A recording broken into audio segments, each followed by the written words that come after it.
Hello students, welcome to my YouTube channel concept mentor. आज की class में हम सैंपल पेपर करने वाले हैं और ये सारे क्वेश्चन जो है वो मास्टरमाइंड के क्वेश्चन बैंक से लिया हुआ है। जो बुक के लास्ट साइड में बैक साइड में जो दिया हुआ है दो सैंपल पेपर, इसका ये सेकंड पार्ट है। फर्स्ट पार्ट की वीडियो अपलोड हो चुकी है, आप वो वीडियो देख सकते हैं अगर अभी तक आपने वो वीडियो नहीं देखा है तो। अगर हमारे चैनल पर पहली बार आए हैं, जो बच्चे पहली बार हमारे वीडियो को देख रहे हैं, उनसे मेरी रिक्वेस्ट है कि हमारे चैनल को जरूर सब्सक्राइब करें। यहाँ पर उनको कंप्लीट सॉल्यूशन मास्टरमाइंड का, एडुकार्ट का, ओसवाल का और एग्जाम आइडिया का भी क्वेश्चन जो है मेन जो चैप्टर है वो भी अपलोड हो जाएगा। तो उनसे मेरी रिक्वेस्ट है कि हमारे चैनल को जरूर सब्सक्राइब करें और सपोर्ट करें। दूसरी चीज है कि इन सभी क्वेश्चन बैंक का आपको स्टडी मटेरियल जो है टेलीग्राम चैनल पे मिल जाएगा। आप वहां से टेलीग्राम चैनल को भी ज्वाइन कर सकते हैं, जहां से कि इन सभी स्टडी मटेरियल को आप वहां से डाउनलोड कर सकते हैं। सबसे मेन चीज है कि अब जो एग्जाम का टाइम आ चुका है, तो एंड टाइम पे अभी तो फिर भी कुछ टाइम है हमारे पास। लास्ट टाइम में बच्चों के पास इतना टाइम नहीं हुआ कि वो सारे क्वेश्चन को सॉल्व कर पाए। तो वहां पे जो है मतलब आज से या कल से मैं हर चैप्टर के आपको इंपॉर्टेंट क्वेश्चन की भी जो मतलब इंपॉर्टेंट क्वेश्चन की लिस्ट जो है वो मैं टेलीग्राम पे शेयर कर दूंगा पीडीएफ वाइज लिख के, कि सबसे मोस्ट इंपॉर्टेंट जो होगा वो 1 स्टार के अंदर, सेकंड स्टार में वो मोस्ट इंपॉर्टेंट, और उससे थर्ड स्टार में वो आपको क्वेश्चन एग्जाम टाइम में करके ही जाना है। उसको आपको बिल्कुल रिवाइज करके जाना है, फिर आपके नंबर कोई भी नहीं रोक पाएगा अगर आप इनको सीरियसली ईमानदारी से अगर आप करते हैं। तो चैनल से जरूर जुड़े रहें और सब्सक्राइब करें, अपने दोस्तों से शेयर करें, जिससे थोड़ा बहुत हमें भी सपोर्ट मिल सके। तो चलिए आज का सेशन स्टार्ट करते हैं। देखिए, इसमें पहला क्वेश्चन है कि if 16 cot x is equal to 12, तो आपको इसकी वैल्यू फाइंड करनी है। देखिए यहां पर दिया हुआ है 16 cot x is equal to 12, तो आप यहां से क्या लिखिएगा, cot x is equal to 12/16 ये लिख सकते हैं। यहां से अगर आप कैंसिल करेंगे तो 4 3 जा 12 और 4 4 जा 16, यानी कि cot x की वैल्यू जो आ गई वो आ गई 3/4। अब मैं इसका शॉर्टकट तरीका बता रहा हूं, वो आप समझें। सबसे पहले शॉर्टकट तरीका अप्लाई करने का क्या रूल है, कैसे अप्लाई करेंगे, ये वाला मेथड है जो है वो बहुत इंपॉर्टेंट है। मैंने बहुत सारे क्वेश्चनों में इसको अप्लाई किया हुआ है, लेकिन इसके कुछ टर्म्स और कंडीशन है वो आपको ध्यान में रखना है। अगर आपको ये चीज आ गया है तो आप यहां से लिख सकते हैं cos x by sine x is equal to 3/4। Reason क्योंकि cot x का फॉर्मूला होता है cos x by sine x। मैं यहां से डायरेक्टली cos की वैल्यू 3 ले रहा हूं और साइन की वैल्यू यहां से 4 लेके ऊपर वाले में जहां जहां cos x और साइन x है वहां पे पुट करूंगा। लेकिन क्या ये हर जगह पुट हो सकता है? तो उसके लिए क्या कंडीशन है वो आप देखिए। यहां पर cos की पावर क्या है, वो 1 है, और यहां पर भी cos साइन की पावर क्या है, 1 है। गिवन क्वेश्चन में भी पावर जो है वो सेम है। अगर इन सब का पावर स्क्वायर होता तब हम इसको यूटिलाइज नहीं करते। यानी कि पावर अगर सेम हो तो आप बेशक इसको यूज करिए और आपका आंसर आएगा। लेकिन अगर पावर सेम ना हो तो आप फिर ट्रायंगल बनाकर उसके एंगल यानी कि परपेंडिकुलर बेस और हाइपोटेनियस की वैल्यू निकालकर, उन वैल्यू को निकालकर और फिर सॉल्व करें, वो सबसे बेस्ट होगा। अदरवाइज आंसर आपका गलत आ सकता है। तो यहां पर जो मैंने ये शॉर्टकट बताया है उसका कंडीशन क्या है कि इनके जो पावर है, देखिए यहां पर कॉस और साइन का पावर 1 है। गिवन क्वेश्चन में जो साइन और कॉस है वो भी डिविजिबल के फॉर्म में है और इनका भी पावर सेम है। तो आपको ये वाला चीज डायरेक्टली यूज करना है, यानी कि साइन की जगह पे रखेंगे 4 और कॉस की जगह पे रखेंगे 3। अगर 4 - 3 और नीचे 4 + 3 करेंगे तो ये आएगा 1/7, यानी कि ऑप्शन ए जो है इसका राइट आंसर हो जाएगा। नेक्स्ट क्वेश्चन है क्वेश्चन नंबर सेकंड। देखिए यहां पर क्वेश्चन नंबर सेकंड है कि ये कई सारे वैल्यू दी हुई है, आपको इनकी वैल्यू को फाइंड करना है। यहाँ पर देखिए यहां दिया हुआ है 8√3 और कॉसेक स्क्वायर 30। तो ये देखिए साइन 30 की वैल्यू होती है 1/2, कॉसेक 30 की वैल्यू हो जाएगी 2 और 2 का स्क्वायर इंटू साइन 60। साइन 60 की वैल्यू होती है √3/2। कॉस 60 की वैल्यू होती है 1/2। कॉस स्क्वायर 45 1/√2 का होल स्क्वायर, साइन 45 1/√2, टेन 30 1/√3 और कॉसेक 45 का क्यूब। कॉसेक 45 की जो वैल्यू होगी, कॉसेक 45 होता है √2 और √2 का हमें कर देना है यहाँ पर क्यूब। ये सारा सॉल्व करना है हमें। देखिए ये हो जाएगा 8√3, 2 का स्क्वायर करेंगे तो 4, ये आएगा √3/2, ये आएगा 1/2, ये आएगा 1/2 क्योंकि 1/√2 का स्क्वायर करेंगे तो 1/2 आएगा। फिर ये भी है 1/√2, ये है 1/√3 और √2 का क्यूब करेंगे तो ये आएगा 2√2, ठीक है, क्योंकि √2 को 3 टाइम्स मल्टीप्लाई करेंगे तो ये आ जाएगा 2√2। अब देखिए जो कैंसिल है उसको कैंसिल कर दीजिए, √2 से √2 कैंसिल, √3 से √3 कैंसिल। अब देखिए 2 2 जा 4 और 4 2 जा 8, ये 8 से ये भी 8 कैंसिल हो जाएगा, ये तीनों कैंसिल हो गया। तो डिनोमिनेटर में कुछ भी नहीं बचा, डिनोमिनेटर में यहाँ पे कुछ भी नहीं बचा है। न्यूमरेटर में क्या क्या बचा वो देखिए, एक तो ये 4 है, एक ये 2 है और ये एक √3 है, तो ये क्या हो जाएगा 8√3, यानी कि ऑप्शन सी जो है इसका राइट आंसर हो जाएगा।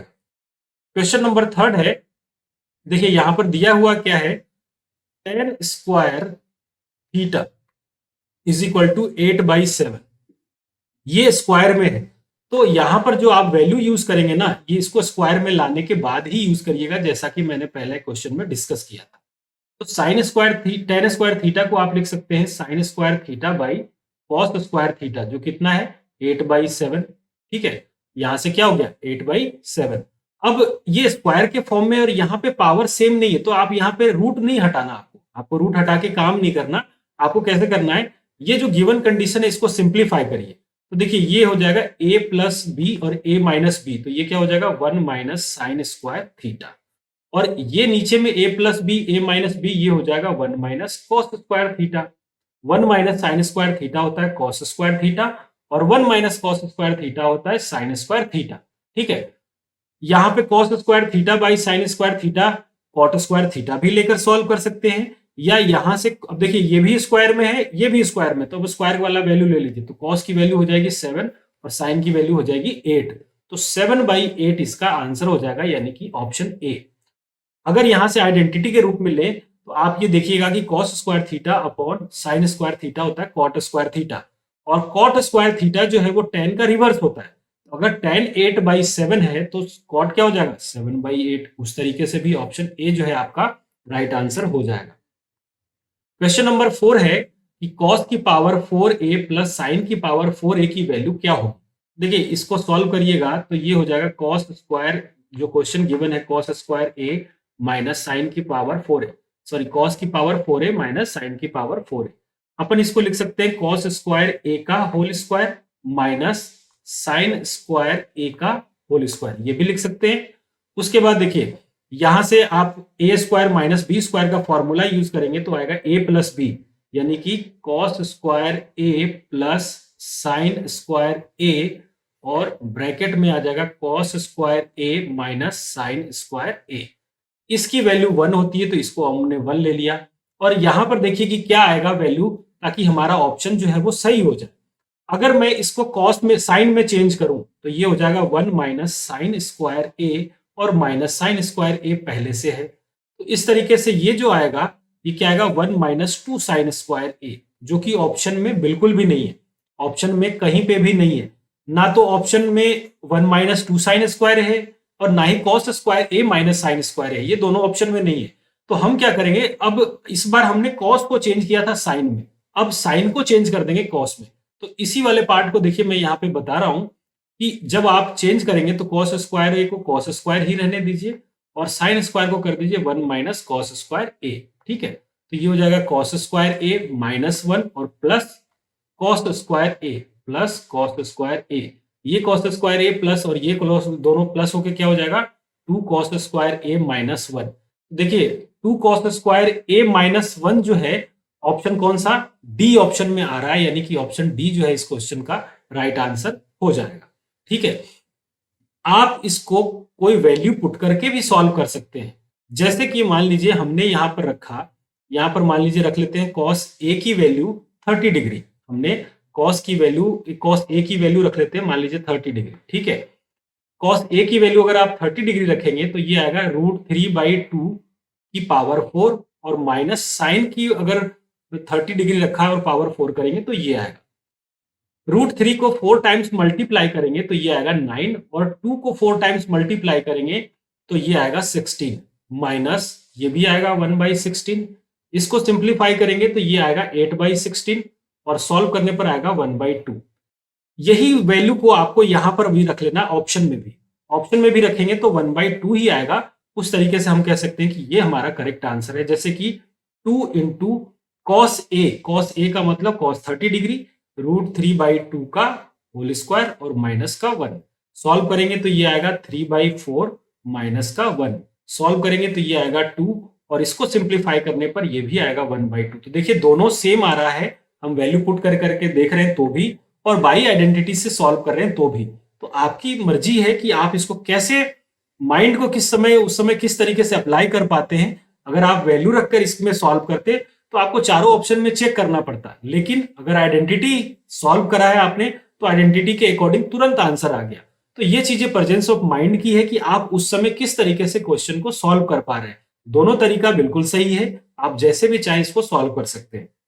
क्वेश्चन नंबर 5 है, if P and Q are positive integer such that P की वैल्यू, देखिए यहां पर क्या गिवन है, P की वैल्यू दिया हुआ है यहां पर AB² और Q की वैल्यू दिया हुआ है AQB, ठीक है। वेयर A और B जो है प्राइम नंबर है, आपसे HCF पूछा जा रहा है। आपसे क्या पूछा गया? HCF।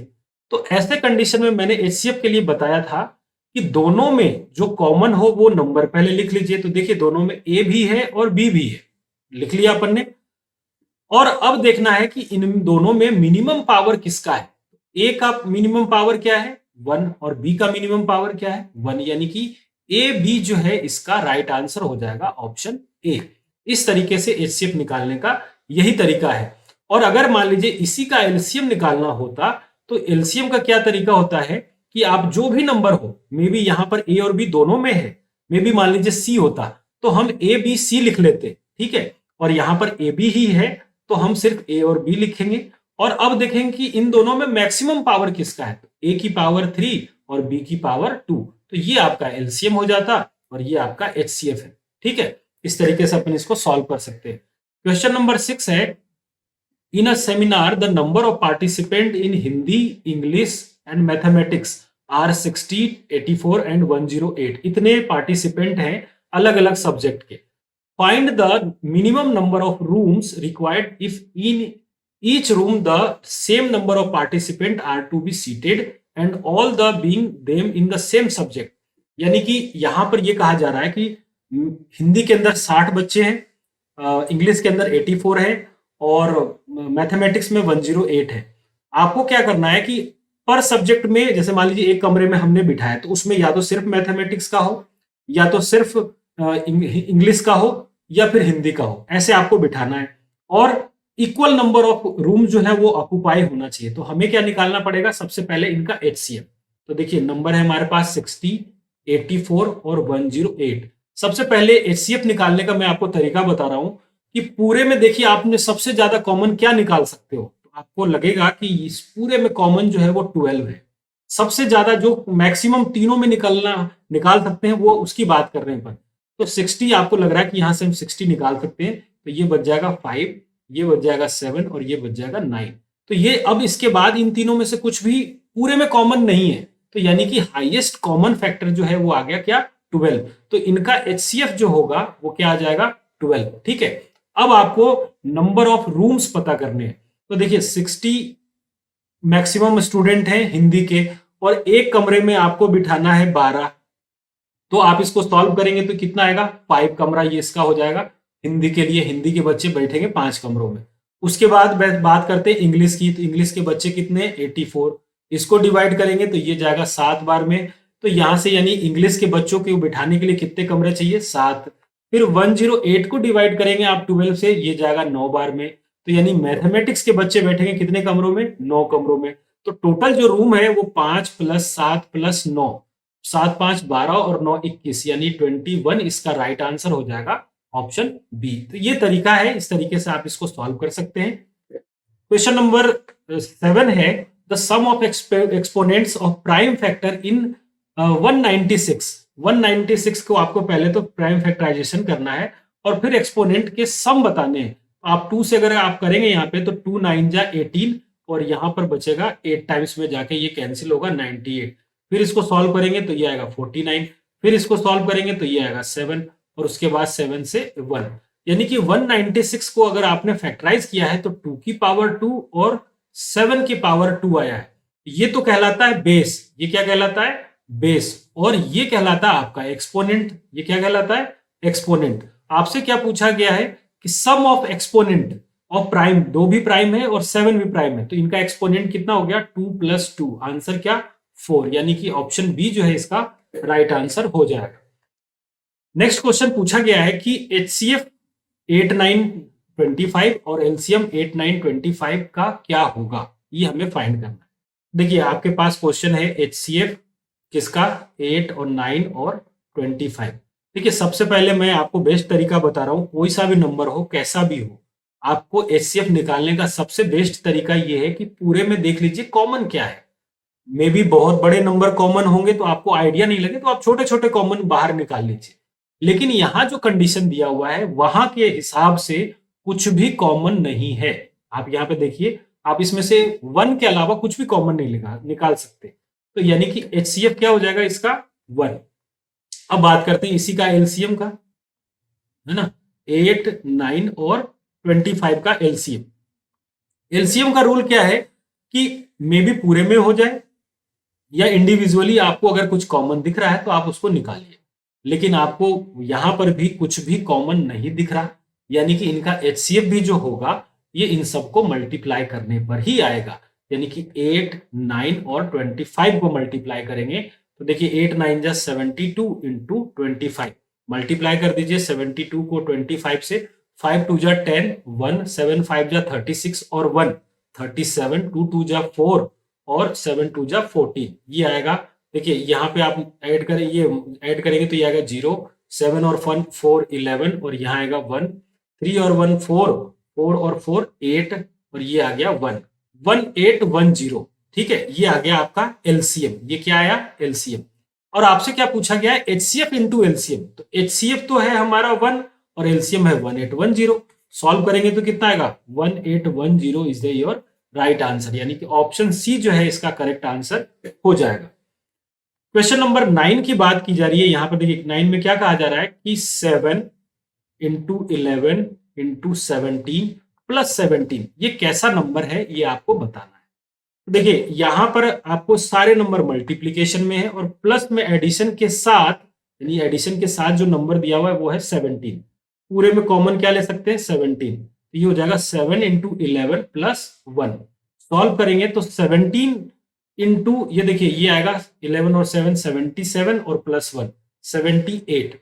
अब देखिए ये जो नंबर है 17 तो एक प्राइम नंबर है ना, 17 एक प्राइम नंबर है, लेकिन उसके साथ मल्टीप्लाई में 78 है, यानी कि ये दोनों आपस में मल्टीप्लाई होने के बाद प्राइम तो नहीं होंगे। रीजन क्या है कि 78 प्राइम नंबर नहीं है, ऑड बिल्कुल भी नहीं होगा, क्योंकि 8 7 जा 56, इसके यूनिट पोजीशन को इसके यूनिट पोजीशन से आप मल्टीप्लाई करेंगे तो 56 का 6 आएगा, जो कि ये ऑड नहीं है।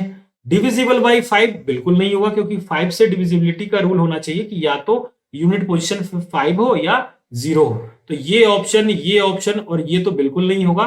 तो वैसे कंपोजिट नंबर होना चाहिए, और कंपोजिट नंबर का रूल क्या है कि उसमें 1 के अलावा और खुद के टेबल के अलावा कोई एक ऐसा डिजिट है जिससे ये नंबर जरूर डिविजिबल होना चाहिए। तो 78 है, बहुत सारे नंबर 1 और 78 के अलावा भी किसी न किसी नंबर से ये डिविजिबल है, तो इसलिए 78 के कारण ये कंप्लीट नंबर जो है वो क्या नंबर हो जाएगा, कंपोजिट नंबर हो जाएगा। क्वेश्चन नंबर 10 है, which of the following rational number has terminating decimal expansion.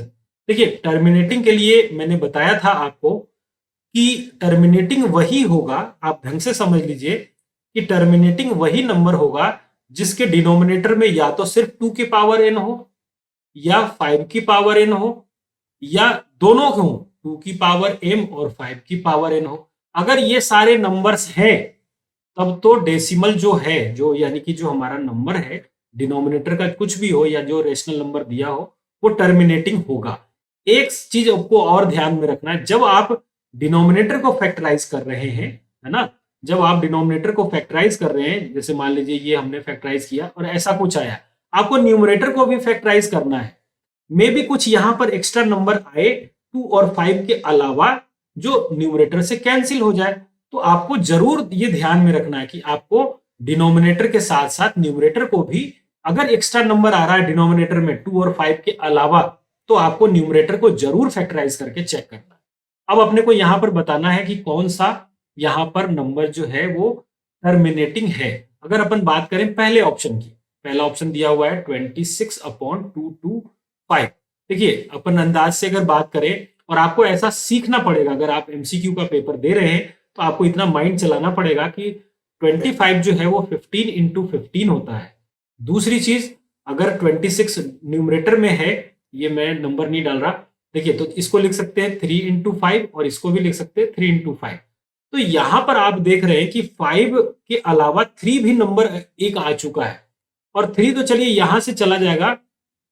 3 से 26 कैंसिल नहीं होगा, बिल्कुल नहीं होगा यहां पर कैंसिल, यानी कि ये जो नंबर है 26/3 × 5 अगर अपन इसको सॉल्व भी करेंगे तो ये हो जाएगा 13 × 2, यानी कि डिनोमिनेटर में 3 आ रहा है, तो ये टर्मिनेटिंग नहीं होगा। तो फर्स्ट वाला तो टर्मिनेटिंग नहीं होगा। फर्स्ट वाला किसके किसके साथ है? इसके साथ है, ये भी नहीं होगा, ये भी नहीं होगा और ये भी नहीं होगा, यानी कि सेकंड और थर्ड इसका आंसर हो जाएगा।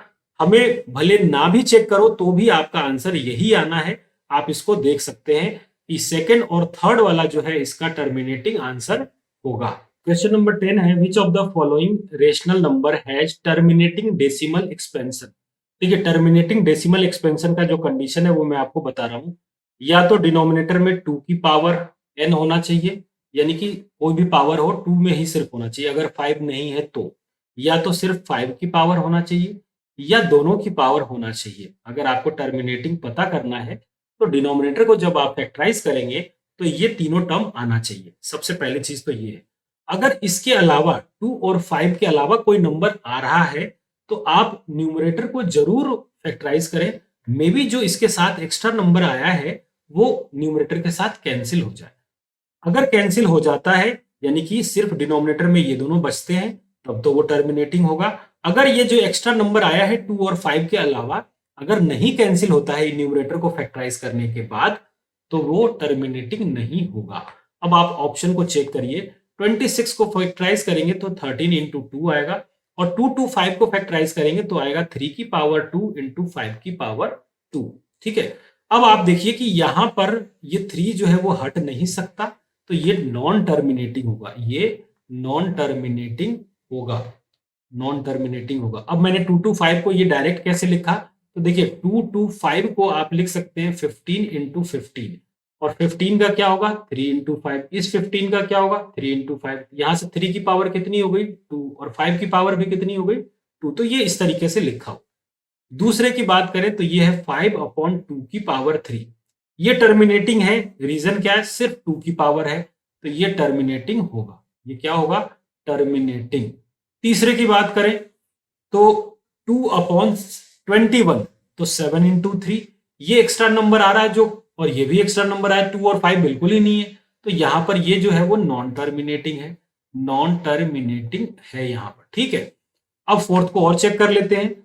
फोर्थ वाले में दिया हुआ 7/250, 250 को लिख सकते हैं 1 × 125, सॉरी 2 × 125, तो यहां से ये हो जाएगा 7/2 × 5 की पावर 3। अब देखिए ये भी 2 की पावर n और 5 की पावर m में है, तो ये भी क्या होगा, टर्मिनेटिंग होगा। तो टर्मिनेटिंग कौन कौन सा हो गया, एक तो फोर्थ हो गया और एक हो गया सेकंड। सेकंड और फोर्थ कौन सा ऑप्शन है, यहां पर कोई भी ऑप्शन नहीं दिया हुआ, ये क्वेश्चन में ऑप्शन जो है वो इनकरेक्ट है। आप क्वेश्चन को बिल्कुल सही कर लें कि यहां पर सेकंड और फोर्थ आंसर अगर टर्मिनेटिंग की बात करें तो यही इसका राइट आंसर हो जाएगा। क्वेश्चन नंबर 11 है, देखिए 11 में कहा जा रहा है कि मैच द फॉलोइंग, किसको अपने को यहाँ पर ये जो कंडीशन दिया हुआ उसके अलावा अकॉर्डिंग किसको अपन यहाँ पर बिल्कुल एग्जैक्ट तरीके से मैच कराएं जो कि नीचे वाले कंडीशन को सेटिस्फाई कर जाए।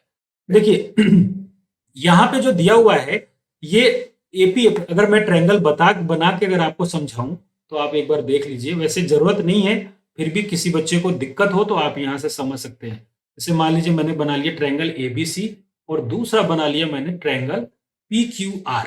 ठीक है, ये हो गया पी, ये हो गया क्यू और ये हो गया आर, और ये दोनों है सिमिलर। सिमिलर है तो क्या होगा, यहां से रेशियो लिख लीजिए AB/PQ is equal to BC/QR is equal to AC/PR। ये आ गया हमारा रेशियो। ठीक है, और अगर एंगल की बात करें तो क्या होगा, angle A is equal to angle P, angle B is equal to angle Q और angle C is equal to angle R, ये एंगल आ जाएंगे। अब पहला वाला को देखिए आप, A B upon P Q यानी एक side, A C upon P R दूसरा साइड, और तीसरा एंगल देखिए A B upon P Q, यहां पर देखें आप इसको, A B upon P Q, उसके बाद ए C upon P are, A C upon P are, और उसके बीच वाला एंगल कौन सा, इसके बीच वाला angle, angle A is equal to angle P. तो एस ए एस, देखिए ए से एस हो रहा है यानी कि पहले का बी। अब पहले का बी कहां कहां है पहले का बी सिर्फ सी ऑप्शन में दिख रहा है आपको और कहीं पे भी नहीं दिख रहा। पहले का बी आपको सिर्फ सी ऑप्शन में दिख रहा है, यानी कि आपका यही आंसर सी ऑप्शन जो है राइट आंसर हो जाएगा। अब बाकी को भी अपन चेक कर लेते हैं। देखिए यहां पर angle A is equal to angle P और angle B is equal to angle Q, तो यहां जो प्रॉपर्टी होगा वो एंगल एंगल होगा, यानी दूसरे का ए यहां भी है, तीसरे में तीनों साइड लिया गया है तो तीसरे का क्या हो जाएगा सी जो यहां पर भी है, और चौथे में बीपीटी हो जाएगा, फोर्थ का डी, यानी कि ऑप्शन सी ही यहां पर भी राइट आंसर आएगा। इस तरीके से क्वेश्चन 11 का जो ऑप्शन सी होगा करेक्ट आंसर हो जाएगा। क्वेश्चन नंबर 12 दिया हुआ है, if point x y is equal distance of 2 1 and 1 -2 then इनमें से कौन सा कंडीशन सही है।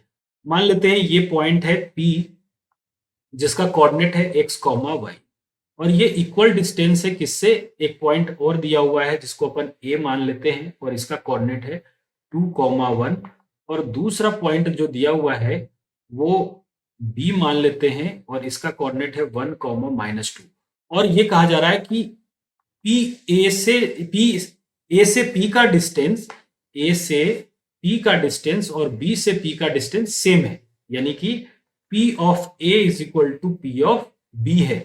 ये कंडीशन को अपन सॉल्व करेंगे और यहां से जो आएगा वही इसका आंसर होगा। ठीक है, अब देखिए कैसे क्या करना है अपने को। सबसे पहले यहाँ पे हमें निकालना है P से A, तो P से A करेंगे तो क्या आएगा, देखिए x माइनस डिस्टेंस निकाल रहे हैं x -2 का होल स्क्वायर प्लस y -1 का whole square is equal to, आप P से B निकालेंगे तो क्या होगा, ये भी आएगा रूट अंडर x -1 का होल स्क्वायर प्लस y +2 का होल स्क्वायर। ठीक है, दोनों साइड स्क्वायर करेंगे तो रूट हट जाएगा और यहां से आएगा x -2 का होल स्क्वायर प्लस y -1 का whole square is equal to x -1 का होल स्क्वायर प्लस y +2 का होल स्क्वायर। सिंप्लीफाई करेंगे इसको तो ये आएगा x² plus 4 -4x a minus b का होल स्क्वायर हमने लगाया है। यहां पर सिंप्लीफाई करेंगे तो ये आएगा y² प्लस 1 -2y, यहां पे लगाया हमने a माइनस बी का होल स्क्वायर। सिंप्लीफाई करेंगे इस साइड में तो ये आएगा x² प्लस 1 -2x और ये आएगा y² प्लस 4 प्लस 4y। ठीक है, x² y² कैंसिल, 4 से 4 कैंसिल, 1 से 1 कैंसिल। ठीक है, अब जो बचा है इधर आया है -4x -2y और इस साइड में बचा है -2x प्लस 4y। ठीक है, अब आपको इसको इस साइड ले जाइए और इसको भी इस साइड ले जाइए, सबको एक साइड लीजिए तो देखिए ये माइनस का 4x इस साइड में आके प्लस का 4x होगा, तो प्लस का 4x और माइनस का 2x हो जाएगा प्लस का 2x, ये माइनस का 2y इधर आके प्लस का 2y होगा तो ये ऐड होके हो जाएगा प्लस का 6y इज इक्वल टू 0। यहां से 2 कॉमन लेंगे तो ये आएगा x plus 3y is equal to 0, यानी कि ऑप्शन कौन सा, ए ऑप्शन इसका राइट आंसर हो जाएगा। क्वेश्चन नंबर 13 है, the coordinate of the point dividing the join the point 5 0 and 0 4 in the ratio 2:3 internally। देखिए एक पॉइंट है इस तरीके से हमने बनाया, ये मान लीजिए A है और ये इसको B कर देते हैं। ठीक है, A पॉइंट का कोऑर्डिनेट है 5, 0 और B का कोऑर्डिनेट है 0, 4। एक पॉइंट P है यहां पर हमने मान लिया जो इस पूरे लाइन को 2:3 के रेशियो में डिवाइड कर रहा है, तो P का कोऑर्डिनेट क्या होगा, तो इसका x कोऑर्डिनेट निकालने का फॉर्मूला जो होगा वो m1 x2 plus m2 x1 upon m1 plus m2 ये होगा। ठीक है, m1 इसको मान लेते हैं अपन और m2 इसको मान लेते हैं। ठीक है, इसको अपन मान लेते हैं x1, इसको मान लेते हैं y1, ये हो जाएगा आपका x2 और ये हो जाएगा y2। रख दीजिए वैल्यू। तो m1 यानी कि 2x2 0 प्लस m2 3, m2 के बाद x1 की value 5 upon m1 plus m2 5। Solve करेंगे तो ये देखिए ये तो 0 होगा और 5 3 जा 15, 15 अपॉन 5 करेंगे तो ये आ जाएगा 3। अब 3 देखिए कहाँ कहाँ है, एक्स कोऑर्डिनेट 3 सिर्फ ए में आ रहा है, यानी कि ए ऑप्शन ही आपका राइट आंसर हो जाएगा, भले आप वाई निकाल कर चेक कर लीजिए। तो वाई का फॉर्मूला क्या हो जाएगा, m1 y2 plus m2 y1 upon m1 plus m2। ठीक है, तो y कोऑर्डिनेट क्या हो जाएगा, m1 कितना 2, ठीक है, m1 कितना 2, y2 की वैल्यू कितनी 4, y2 की वैल्यू 4 हो गई, प्लस m2 3 और y1 की वैल्यू कितनी 0 अपॉन 5। देखिए 8 अपॉन 5 आ रहा है, ये देखिए यही ऑप्शन इसका राइट आंसर हो जाएगा। क्वेश्चन नंबर 14 दिया हुआ है, the area of circular play ground, एक प्ले ग्राउंड है सर्कुलर इस तरीके से, जिसका एरिया गिवन है कितना, इसका एरिया है 22176 centimetre square. Find the cost of fencing at the ground of rate 50 rupees per metre. अब इसका फेंसिंग करने का क्या प्राइस आएगा।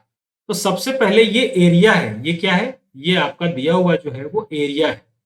अब फेंसिंग कराना है तो फेंसिंग तो अपने को यहाँ पे होगा, बाउंड्री बाउंड्री होगा, इस तरीके से फेंसिंग कराएंगे आप चारों तरफ। ठीक है, तो फेंसिंग कराने के लिए आपको चाहिए सरकमफेरेंस, और सर्कल का सरकमफेरेंस क्या होता है, सरकमफेरेंस होता है 2 पाई आर, यानी 2 पाई आर निकालने के लिए आपको रेडियस चाहिए, और यहां पर एरिया दिया हुआ जहां से कि आप रेडियस को फाइंड करेंगे, उस रेडियस को यहां रखेंगे और मल्टीप्लाई करेंगे 50 से, तो वो आपका आंसर हो जाएगा। तो सबसे पहले एरिया से देखते हैं, 22 upon 7 r square is equal to given कितना है 22176। 11 से डिवाइड करिए, 11 टू जा, और 11 से यहां करेंगे तो 11 टू जा 22, 0 ये आएगा 17 है ये, तो 11 वन जा 11 और यहां से 6 बचा तो ये आ जाएगा 2016। ठीक है, फिर इसको कैंसिल कर दीजिए, तो 2 वन जा 2, फिर ये 0 का 0 और फिर 0 और ये आ जाएगा 208, यानी कि r square is equal to हो जाएगा 108 इंटू 7।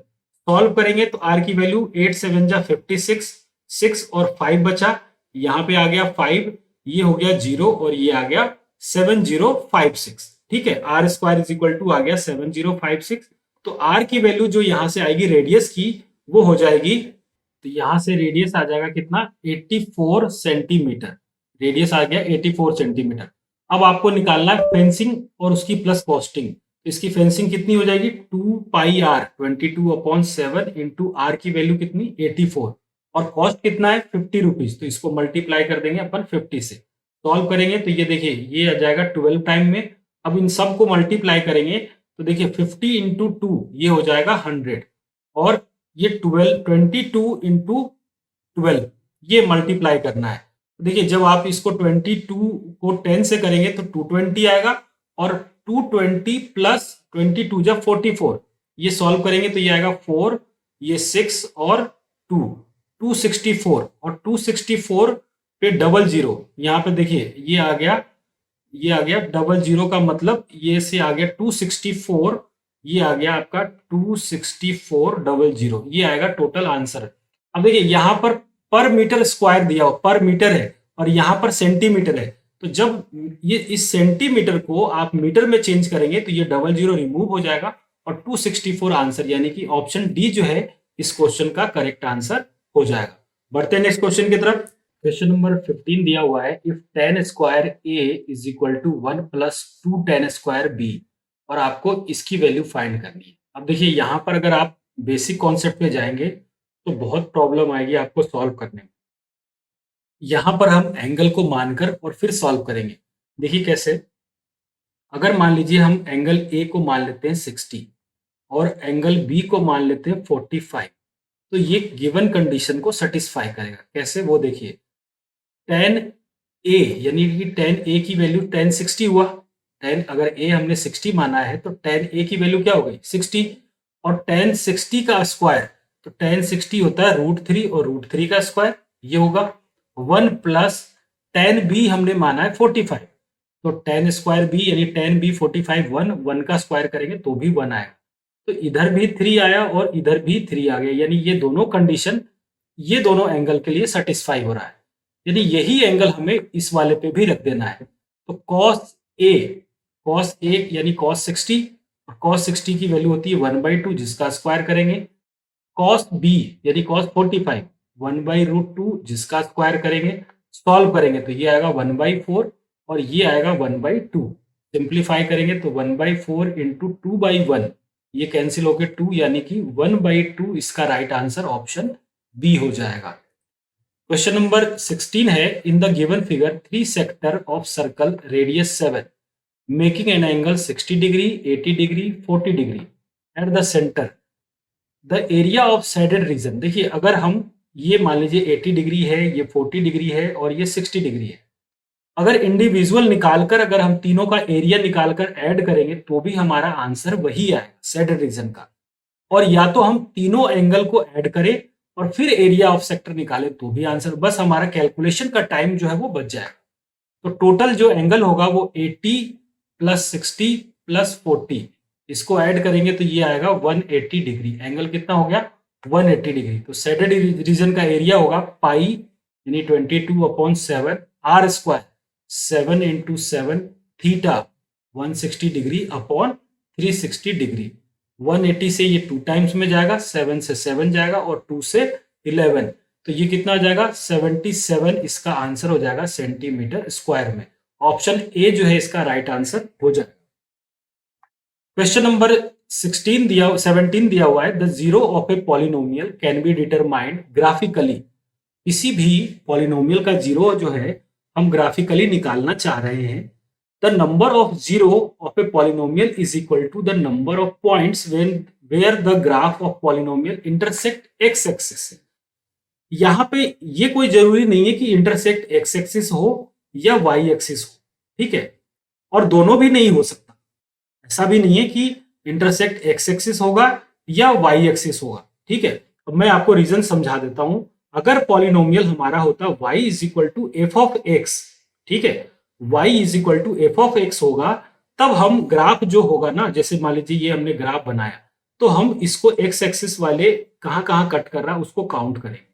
लेकिन अगर हमारा ग्राफ हुआ x is equal to f of y, तब हम कहां पे y एक्सिस को कट कर रहा है वो काउंट करेंगे। देखिए यहां पर और यहां पर। यहां पर पॉलिनोमियल दिया हुआ नहीं है कि कौन सा पॉलिनोमियल है, y is equal to f x है या x is equal to f of y है। तो उसके अकॉर्डिंग आंसर हम ये भी नहीं कह सकते कि नन ऑफ द एबव होगा। तो यहां पर जो है वो इंटरसेक्ट एक्स एक्सिस होगा या वाई एक्सिस। यहां पर गिवन कंडीशन दिया हुआ होना चाहिए कि फंक्शन कौन सा है, y is equal to f x है या x is equal to f of y है। क्लास 10th की बात करें तो हम हर जगह जो है कंडीशन यही पढ़ते आए हैं, कौन सा, y is equal to f of x. इसी टर्म में हमने हर जगह पॉलिनोमियल को पढ़ा है। तो उसके अकॉर्डिंग इंटरसेक्ट एक्स एक्सिस वाला हमारा राइट आंसर हो जाएगा। तो ये आपको ध्यान में रखना है। अगर एग्जाम में मान लीजिए वहां पे अगर डिफाइंड है तो ये कंडीशन जरूर चेक करिएगा कि y is equal to f x है या x is equal to f of y है। उसके अकॉर्डिंग आपको आंसर करना है। क्वेश्चन नंबर 18 है, देखिए यहां पर एक पॉलिनोमियल दिया हुआ है 3x square plus 11x plus p is reciprocal of the other, यानी कि वन ऑफ द जीरो इसका दूसरे का रेसिप्रोकल है। यानी अगर एक जीरो इसका अल्फा है तो दूसरा क्या है 1/अल्फा है। तो p की वैल्यू फाइंड करनी है। तो प्रोडक्ट ऑफ जीरो का फॉर्मूला होता है alpha into one by alpha is equal to c/a। ये इससे कैंसिल होगा तो 1 आएगा। c की वैल्यू p है और यहां पर a की वैल्यू 3 है। सॉल्व करेंगे तो p की वैल्यू 3 यानी कि ऑप्शन बी जो है इसका राइट आंसर हो जाएगा। क्वेश्चन नंबर 19 है, if alpha and beta are the zero of the quadratic polynomial. कौन से क्वाड्रेटिक पॉलिनोमियल का जीरो है, t square minus 4t plus 3। इसके दो जीरो है, कौन कौन से, अल्फा और बीटा। तो अल्फा प्लस बीटा क्या होगा -b/a यानी कि 4, और अल्फा इंटू बीटा क्या होगा c/a यानी कि 3। और आपको इसकी वैल्यू फाइंड करनी है, किसकी, अल्फा की पावर 4 बीटा की पावर 3 प्लस अल्फा की पावर 3 बीटा की पावर 4। यहां से देखिए कॉमन क्या है, अल्फा की पावर 3 और बीटा की पावर 3 कॉमन है। जब अल्फा की पावर 3 लेंगे तो यहाँ अल्फा आएगा और यहाँ पर बीटा आएगा। अल्फा इंटू बीटा की वैल्यू 3 है और 3 का कर देना पड़ेगा हमें क्यूब, और अल्फा प्लस बीटा का वैल्यू 4 है। 3 का क्यूब करेंगे तो ये आएगा 27 इंटू 4। सॉल्व करेंगे 7 4 जा 28, 2 4 2 जा 8 और 2 10, यानी कि 108 ऑप्शन बी जो है इसका राइट आंसर हो जाएगा। क्वेश्चन नंबर 20 है, if the distance between A point दिया हुआ K3 एंड बी पॉइंट दिया हुआ 2 3 is 5, then the value of K। यानी कि ये जो पॉइंट है ए से बी, मान लीजिए मैंने ये ए से बी बनाया है, ए पॉइंट ये है जिसका कोऑर्डिनेट दिया हुआ K3 और बी पॉइंट है यहाँ पर 2 3, इनके बीच का डिस्टेंस दिया हुआ है 5। तो हमें पता करना है कि K की वैल्यू क्या है। अगर आप डिस्टेंस फॉर्मूला लगाएंगे तो ये आएगा K माइनस 2 का होल स्क्वायर प्लस 3 माइनस 3 का whole square is equal to कितना आना चाहिए, 5 आना चाहिए। तो ये तो ऑलरेडी 0 हो गया। अब यहां पर ऐसा क्या वैल्यू रखा जाए कि हमें सॉल्व करने के बाद 5 आए। तो अगर K की जगह 7 रखा जाए, देखिए K की जगह अगर 7 रखेंगे तो 7 माइनस 2 5 और 5 का स्क्वायर कितना आएगा, रूट अंडर 25 और 25 की वैल्यू 5, यानी कि यहां पर K की वैल्यू क्या होनी चाहिए, 7 इसका राइट आंसर हो जाएगा। क्वेश्चन नंबर 21 है, A 90, B 96, C माइनस 96 और D जो है माइनस 90 जो है आर द वर्टिसेस ऑफ, किसका वर्टिसेस है ये आपको बताना है। तो देखिए अगर इसको हम मतलब उस तरीके से डिस्टेंस फॉर्मूला से नहीं भी फाइंड करें तो हम निकाल सकते हैं। कैसे, ये देखिए जैसे मान लीजिए मैंने ये कोऑर्डिनेट ले लिया, इस तरीके से हमने पॉइंट ले लिया, ठीक है।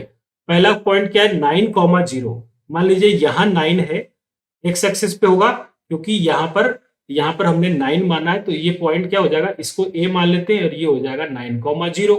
बी हो जाएगा 9,6, यानी कि ये हो जाएगा 1 2 3 4 5 6, ये पॉइंट है बी जो है 9,6, ये कितना है बी, और ये है कितना 9,6, ये है बी 9,6। सी है माइनस 9,6, तो सी यहां पे रह गया, ये रहा 9,6। मान लीजिए यहाँ पे -9 इधर कर देते हैं, ये रहा -9 और ये रहा आपका 6, ये पॉइंट क्या हो जाएगा -9 और 6। ये देखिए ये इस तरीके से पॉइंट बना है, ठीक है, ये हमने अप्रोक्सीमेट बना दिया, ये पॉइंट बना है।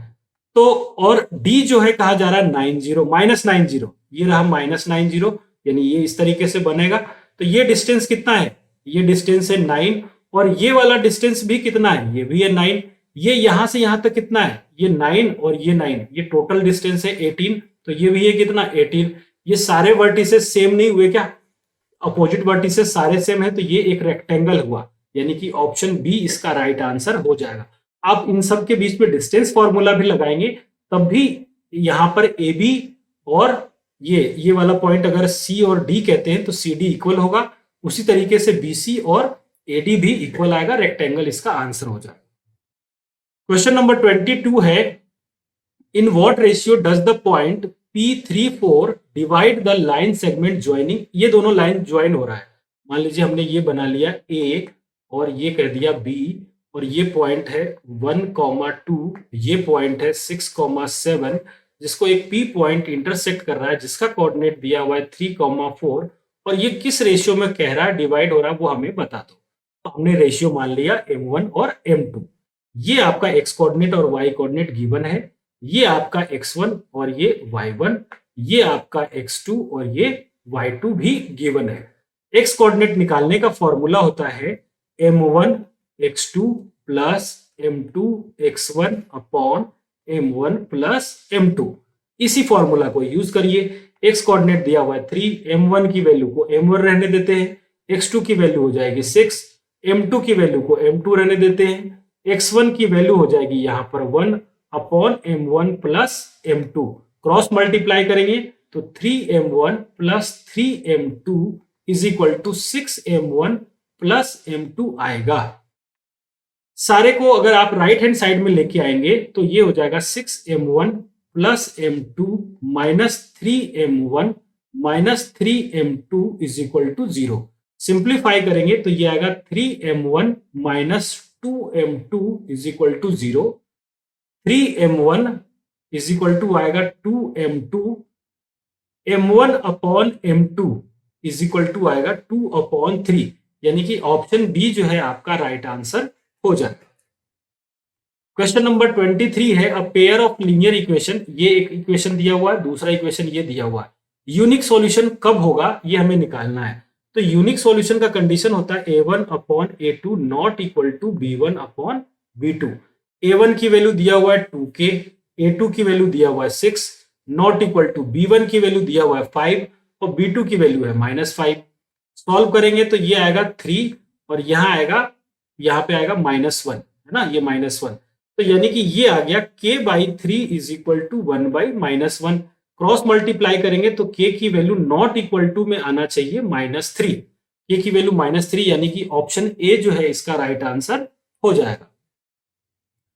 क्वेश्चन नंबर 25 है, a fraction becomes 4 when 1 is added to both the numerator and denominator, and it becomes 7 when 1 is subtracted from the both numerator and denominator.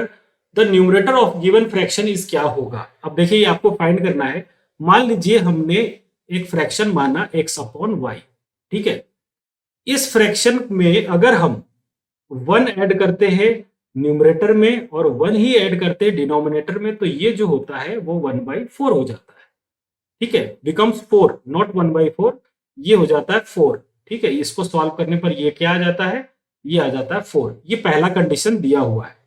इसको अगर सिंप्लीफाई करेंगे तो ये क्या आएगा, यहां से देखिए ये आ जाएगा x plus 1 is equal to 4y plus 4, और सिंप्लीफाई करेंगे तो ये हो जाएगा x minus 4y is equal to 3। ये हमारा फर्स्ट इक्वेशन हो गया।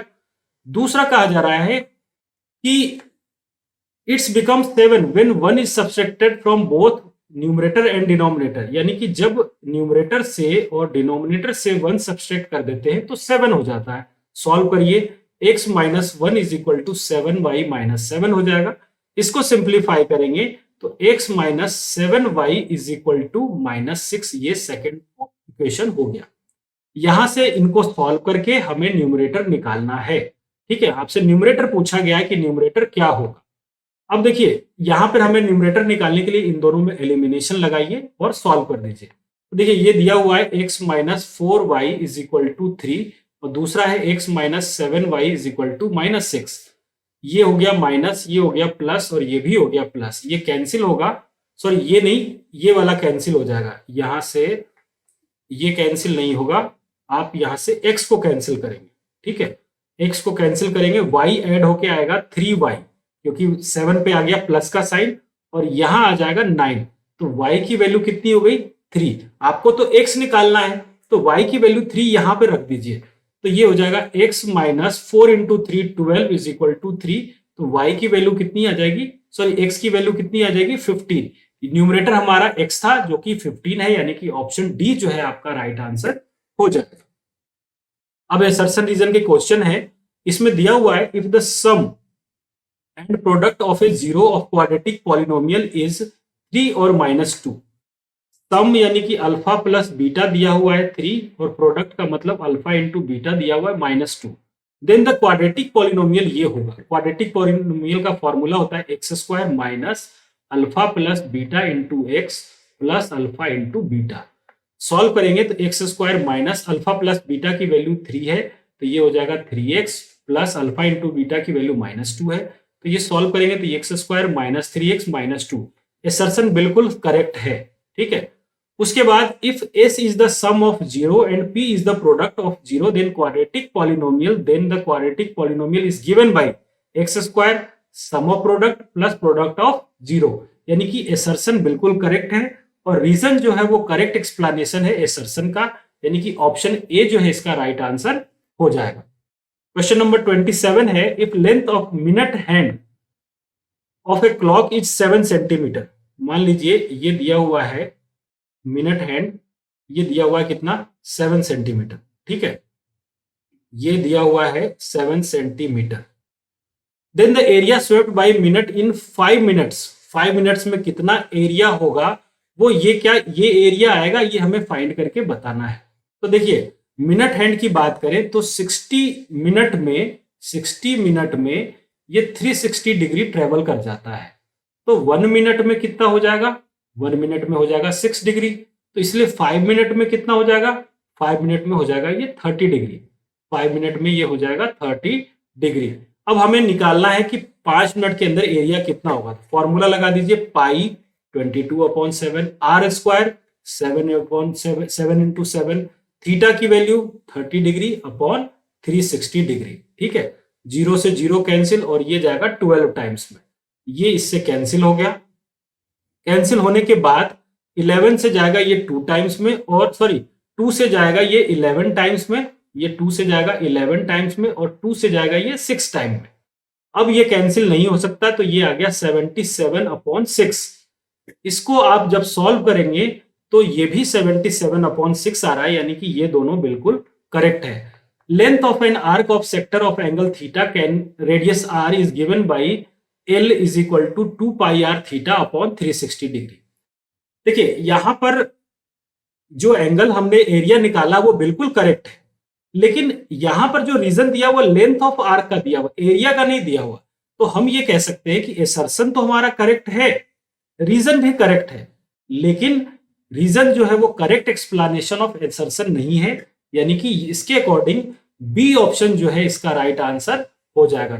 It is a not correct explanation of assertion A, यानी कि इसका आंसर कौन सा? ऑप्शन बी हो जाएगा। नेक्स्ट क्वेश्चन की तरफ बढ़ते हैं। If the probability of an event is p, किसी भी इवेंट की प्रोबेबिलिटी अगर पी गिवन है, then the probability of its complementary is 1 minus p. बिल्कुल करेक्ट है ये। इसका रीजन है कि अगर हमें किसी भी इवेंट की प्रोबेबिलिटी गिवन हो और उसका कॉम्प्लीमेंट्री अगर निकालना हो तो आप उसको 1 से माइनस कर दीजिए। दूसरा कॉन्सेप्ट इसका ये है कि E and E dash are complementary event, then probability of P of E and P of E bar, यहां पर ई आएगा। देखिए ये अगर ई होगा तब ये करेक्ट होगा, है ना। पी ऑफ ई और p of E bar is equal to 1 answer आना चाहिए। तो यहां पर बाय मिस्टेक अगर अपन ये मानते कि पी ऑफ ई ही है तो P of E plus P of E bar is equal to 1 होता है। यही कॉन्सेप्ट यहां पर यूज हुआ है। तो यानी कि यहां पर एसर्शन भी सही है और रीजन भी सही है, और रीजन जो है वो करेक्ट एक्सप्लेनेशन है आंसर एसर्शन का। तो इस तरीके से ऑप्शन ए इसका राइट आंसर हो जाएगा। Mid point of A line divides the line segment 1:1, ये बिल्कुल करेक्ट है। अगर मान लीजिए कोई रेशियो है, यहाँ पर ए पॉइंट है, ये बी पॉइंट है, ये दिया हुआ है x1 y1 और ये दिया हुआ है x2 y2, और इसका रेशियो ये बिल्कुल मिड पॉइंट है, तो इन दोनों के बीच में रेशियो क्या होगा? 1:1 का होगा। If area of triangle is 0 then means points are collinear, और ये भी करेक्ट है कि अगर किसी भी ट्रायंगल का एरिया अगर 0 है तो समझ लीजिए, अगर मान लीजिए तीनों पॉइंट इसी लाइन पर है तो कहां से ट्रायंगल बनेगा? ट्रायंगल बनने की पॉसिबिलिटी नहीं है। तीनों लाइन एक ही लाइन, तीनों पॉइंट अगर एक ही लाइन पर हो तो इससे ट्रायंगल फॉर्म नहीं होगा। ट्रायंगल फॉर्म होने के लिए दूसरा लाइन इधर होना चाहिए कहीं ना कहीं, और ये तीनों पॉइंट यहां होगा, तो ये तीनों को ज्वाइन करके ट्रायंगल कैसे बना सकते हैं आप? तो यहां पर ट्रायंगल का एरिया 0 होगा, यानी कि एसर्शन भी सही है, रीजन भी सही है, लेकिन यहां पर रीजन जो है वो एसर्शन का करेक्ट एक्सप्लेनेशन नहीं है। तो यहां पर ऑप्शन बी जो है इसका राइट आंसर हो जाएगा। थर्ड पॉइंट है, थर्ड पॉइंट यहां पर बिल्कुल ये सेम थर्ड पॉइंट है। ये क्वेश्चन नंबर 30 है। Bicycle wheels 5000 revolution in covering 11 kilometre, then the diameter of wheel is 35 centimetre. क्या उस कंडीशन में डायमीटर ऑफ व्हील 35 सेंटीमीटर होगा? ये हमें पता करना है। तो देखिए एक रिवॉल्यूशन, अगर मान लीजिए ये साइकिल का पहिया है ना, ये साइकिल का पहिया है और ये 5000 रिवॉल्यूशन लेता है। ये 5000 रिवॉल्यूशन मान लीजिए यहां तक पहुंच गया, डिस्टेंस कितना कवर हुआ? 11 किलोमीटर, और कितने बार? 5000 रिवॉल्यूशन लिया है। तो क्या डायमीटर जो है, डायमीटर ऑफ व्हील 35 होगा? तो अपन देखिए एक रिवॉल्यूशन में कितना होगा? एक रिवॉल्यूशन में 2πr कह लो या πd कह लो, बात एक ही है, क्योंकि 2r is equal to diameter होता है। यानी कि πd इंटू अगर हम 5000 करेंगे तो ये कितना चल जाएगा? 11 किलोमीटर, और 11 किलोमीटर का मतलब 11,000 मीटर, और मीटर को सेंटीमीटर करने के लिए एक बार और 100 से मल्टीप्लाई कर दो। तो यानी कि जो डी की वैल्यू होगी यहां से देखिए ये कैंसिल होगा 3 जीरो से 3 जीरो और 5 से ये चला जाएगा कितनी बार में 20, यानी कि डी की वैल्यू जो होगी वो 20 अपॉन पाई इंटू 11 होना चाहिए, क्योंकि यहां पर 11 इंटू 20 इधर आ रहा है। ठीक है, अब डी की वैल्यू अब आपको यहां पे सिंप्लीफाई कर दीजिए, तो डी इज इक्वल टू क्या हो जाएगा 20, इसको अगर आप 22/7 लिखेंगे तो 7 आ जाएगा ऊपर और 22 आ जाएगा नीचे और ये आ जाएगा 11, 11 टू जा 22 और 2 से जाएगा ये 10 टाइम्स में, तो डायमीटर कितना आ जाएगा 70 आएगा। डायमीटर कितना आ जाएगा 70, जबकि ये कह रहा है डायमीटर जो है वो 35 होना चाहिए, रेडियस 35 होता तब सही रहता। तो यानी कि एसर्शन जो है वो रॉन्ग हो गया। Area of segment of circle is pi r square theta minus 1/r square sine theta, ये बिल्कुल करेक्ट है। अगर किसी भी सेगमेंट का अगर आपको निकालना है तो आप इस फॉर्मूले को यूज कर सकते हैं। तो यहाँ पर एसर्शन जो है वो फॉल्स है और रीजन करेक्ट है, ऑप्शन डी जो है आपका राइट आंसर हो जाएगा। ये कुछ केस स्टडी बेस्ड क्वेश्चन है, इसको अपन देखते हैं। देखिए यहाँ पर गेम है इस तरीके का कुछ दिया हुआ, आपसे पूछा जा रहा है the probability of arrow will B point a prime number is, तो टोटल आप देख लें कि कितने हैं। मान लीजिए एक है, यहां से हम काउंट कर रहे हैं तो 1 2 3 4 5 6 7 8 9 और 10, टोटल कितना है 10 है। टोटल चांसेस कितने हैं 10 है, जिसमें प्राइम नंबर कौन कौन सा है वो देखिए। एक तो ये प्राइम नंबर है, उसके बाद एक ये प्राइम नंबर है, उसके बाद एक ये प्राइम नंबर है और कोई सा भी प्राइम नंबर नहीं है इसमें से, तो 3/10 इसका राइट आंसर हो जाएगा option B. The probability that arrow will be perfect square number, total तो वही 10 आएगा। परफेक्ट स्क्वायर नंबर एक तो ये है, दूसरा परफेक्ट स्क्वायर नंबर ये है, तीसरा परफेक्ट स्क्वायर नंबर ये है, चौथा परफेक्ट स्क्वायर नंबर ये है, पांचवा ये है और 6 ये है। टोटल परफेक्ट स्क्वायर नंबर कितने हैं 6। इसको सॉल्व करेंगे तो 3 2 जा 6 और 5 2 जा 10, 3/5, यानी कि ऑप्शन बी जो है आपका राइट आंसर हो जाएगा। इसी में क्वेश्चन है कि the probability the arrow Poynting the grapes जी, क्या प्रोबेबिलिटी है कि एरो जो है वो ग्रेप्स जी को पॉइंट करे। तो क्वेश्चन आंसर देखिए यहां पर अगर अपन बात करें कि इस तरीके से देखिए यहां पर ग्रेप्स कहां पे है, ये वाला है ग्रेप्स, ये है ग्रेप्स, और कहीं पे ग्रेप्स एक यहां पर है ग्रेप्स, ठीक है, और ग्रेप्स कहीं पे एक यहां पर है ग्रेप्स, ये चांसेस है। ग्रेप्स के इतने सारे चांसेस हैं, यानी कि ये 3 चांसेस है ग्रेप्स के आने के, और यहां पर पूछा जा रहा है कि कितने जगह पॉइंट करेगा ग्रेप्स के, तो ग्रेप्स के आने की प्रोबेबिलिटी 3 है। तो और टोटल प्रोबेबिलिटी कितना है, टोटल है आपका 10 और जो फेवरेबल है वो है 3, तो 3/10 यानी कि ऑप्शन बी इसका राइट आंसर हो जाएगा। The probability of arrow pointing towards the number divisible by 4, number divisible by 4 की बात करें अगर अपन देखिए यहां से नंबर डिविजिबल बाई 4, एक तो ये नंबर है 16, एक है 20, एक है 36 और एक है 4। ये नंबर जो है वो चारों जो नंबर है वो 4 से डिविजिबल है, तो 4 से डिविजिबल का जो फेवरेबल कंडीशन आया वो कितना आया 4, और टोटल आउटकम्स कितना 10। सॉल्व करिए, 2 2 जा 4, 2 5 जा 10, यानी कि 2/5 ऑप्शन डी जो है इसका राइट आंसर हो जाएगा। The probability of arrow pointing towards banana B, B को पॉइंट्स करने वाला कौन कौन सा होगा, तो देखिए बनाना बी को अगर अपन बात करें तो देखिए यहां पर बनाना कहां पे है, आप इसको देखेंगे तो यहां पर आपको कहीं पे भी बी नहीं दिख रहा, इस पूरे सेक्शन में कहीं पे भी बी नहीं दिख रहा, यानी कि बनाना को पॉइंट कर ही नहीं सकते, तो इसका प्रोबेबिलिटी क्या हो जाएगा 0, ऑप्शन ए इसका राइट आंसर हो जाएगा। नेक्स्ट क्वेश्चन है, डायरेक्शन दिया हुआ है इसमें 36 से लेकर 40 तक, ये भी केस स्टडी क्वेश्चन ही है, आप इसको ढंग से समझिए। देखिए यहां पर दिया हुआ है, एक कंडीशन दिया हुआ है जिसको मैं अलग से डायग्राम में बता रहा हूं। देखिए ये है ट्रायंगल, कौन सा, ये ट्रायंगल है ABC, इसको मान लिया अपन ने A, ये है B और एक है C। इसमें दूसरा ट्रायंगल बन रहा है इस तरीके से, ये बन रहा है, देखिए ये ट्रायंगल हमने बना लिया एक और जो ट्रायंगल का नाम क्या है, यहाँ पर है D, ये है F और ये है E, ये दिया हुआ है, ठीक है, DEF दिया हुआ है। कहा जा रहा है कि DE यानी कि ये वाला लाइन ए बी के पैरेलल है, इसके पैरेलल है ये वाली लाइन, ठीक है। एंड ई एफ ये वाली लाइन इसके पैरेलल है, ठीक है। ये दोनों दिया हुआ है और आपको पता करना है कि इनमें से कौन सा जो है not a criteria of similar triangles. तो देखिए हम यहां पर ये कह सकते हैं अगर ये दोनों सिमिलर होगा तो साइड साइड साइड से हो सकता है, क्योंकि ये वाली side A B upon D E corresponding होगा किसके, ए सी अपॉन ई एफ, और दूसरा होगा B C upon D F. तो एस एस तो हो सकता है, ठीक है। उसके बाद अगर ऐसा हो तो दो एंगल और एक साइड से भी हम कर सकते हैं और दो एंगल से कर सकते हैं। दो साइड और एक एंगल से यहां पर ट्रायंगल जो है वो पॉसिबल नहीं है कि हम इसको सिमिलर प्रूफ कर पाए। इसी में नेक्स्ट क्वेश्चन है, select the correct statement from the given below. A B C और डी ई एफ जो है एस एस क्राइटेरिया से ये सिमिलर होगा।